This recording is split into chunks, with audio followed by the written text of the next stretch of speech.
কিরে, কি অবস্থা? প্রধানমন্ত্রী হওয়ার পর তো আরামেই আছো, সামগরে কি ভুইল্লা গেলি নাকি?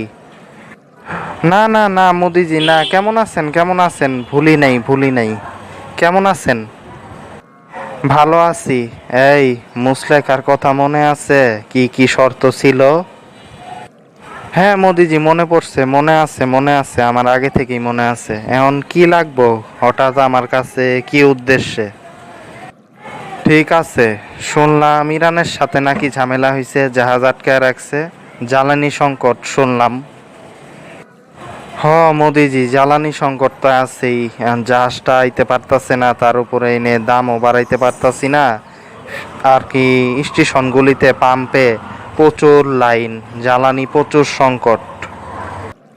আরে বেটা, ভালোই তো হইছে বেটা, বোকা ছেলে। আরে আমাদের কাছে অনেক জ্বালানি আছে, আমরা রাশিয়ার থেকে কিনা পরিশোধন করি।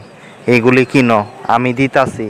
তবে মনে থাকে যাতে আমি যা যা কমু এটাই শুনতে হইব। তাই নাকি মোদিজি? ঠিক আছে, ঠিক আছে।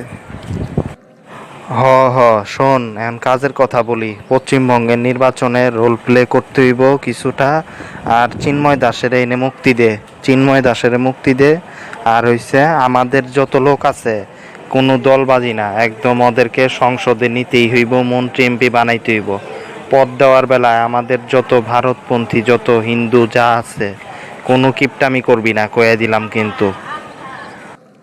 হ হ হ, আওয়ামী লীগরে আপনারা না আনলেই হইল।